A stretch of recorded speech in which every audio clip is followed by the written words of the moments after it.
I am such an awesome guy. I make so many videos.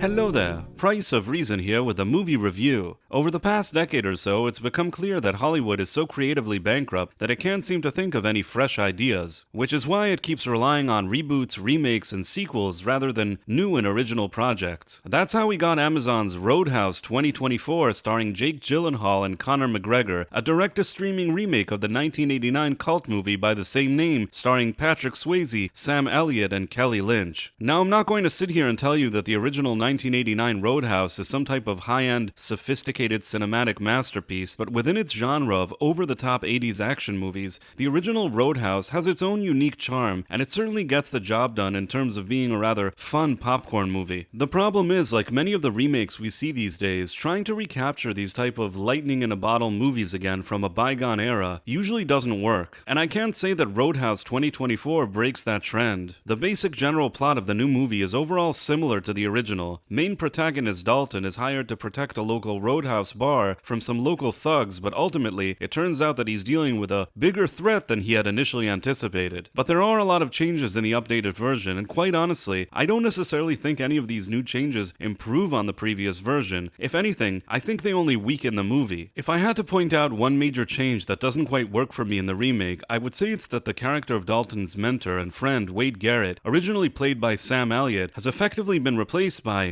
a little girl. This hurts the movie on a few different levels because not only does this version of Dalton not have an ally and mentor to help him against the bad guys when he needs it, the omission of the Wade character also negatively affects the storytelling of Dalton's character arc, especially leading into the final act of the movie. Obviously, this is nothing against the actress that plays the little girl. I also didn't hate the idea of having her in the movie, it's just that I don't think that the character was utilized correctly. Other changes that don't work for me is that in the updated version, they made Dalton's doctor love interest somehow tied directly into the bad guy's plot, and in my opinion, it really makes the story unnecessarily convoluted. I also feel like this movie presents Dalton as less heroic. Contrary to the original, he doesn't take over running the bar, he just sits there waiting for some fights to happen, and I think it really lowers the stakes. Another issue I have is with the tone of the movie. The original Roadhouse was made during peak 80s over-the-top action movies, and these movies at times can almost seem cartoonish in nature. As a result, the original's overall light tone, even when bad things happen, actually creates a kind of surreal and fun atmosphere. Patrick Swayze's widow, Lisa, has recently said in an interview that the original Roadhouse was always meant to be a type of guilty pleasure movie, and given its cult status, I think it really managed to pull that off. But this new movie can't really decide what it wants to be. At times, it seems like it wants to be a bit grittier than the original, but then at other times, there are silly things that happen, creating a sort of uneven tone for the movie. Like the producers could never actually decide on how they wanted this movie to play out. Another problem in this movie is the casting. While I think that Jake Gyllenhaal is a decent enough actor, and he did get in shape for the role, he always comes off as quirky and odd rather than a more typical hero. In that sense, Patrick Swayze was a much better fit for the Dalton character, as he had this kind of effortlessly cool and likable vibe. Swayze's performance is a big part of why the original movie succeeded, as he always knew how to rise above the level of the material he was given, not just in Roadhouse, but in pretty much every other movie he appeared in. They didn't call Swayze the sleeper king for nothing. And to make matters worse, Gyllenhaal doesn't have an actor of Sam Elliott's caliber to act off of here either. In the original Roadhouse, Sam Elliott brought some surprising gravitas to all the nonsense happening on screen, and I think that the interaction between him and Swayze really helped bring a bit of legitimacy to the movie, in spite of its rather silly story. Finally, I would say that the new version doesn't really have a strong villain. Billy Magnuson's villain character, Ben Brandt, never really seems menacing or threatening in a convincing way, but more like a spoiled brat. And while real-life UFC fighter Conor McGregor certainly has the muscles and physical abilities to do his action scenes, I think his acting doesn't seem natural enough, which is somewhat of an issue when we're supposed to be taking him seriously. At the end of the day, while not completely incompetently made, the new Roadhouse suffers from a number of issues that ultimately make it inferior to the original on many different levels. Recently, director Doug Liman complained that Roadhouse 2024 didn't get a theatrical release because he apparently thought it was Oscar worthy. But personally, I think that direct-to-streaming is the only place this movie could actually exist. It's in no way a good enough movie to be in the theaters. If I had to give the first half of the movie a score, I may have given the movie a 60 out of 100, but since the movie's narrative completely falls apart leading into the third act, I don't think I could give this movie more than a 55 out of 100. It's the type of movie that you put on before you fall asleep with the knowledge that you probably won't make it to the end of the movie, and you'll also never go back to actually watch the end either, if that makes any sense. But if you enjoyed my review, make sure to like and subscribe, and to get notifications. As usual, thanks for watching, thank you, and good day.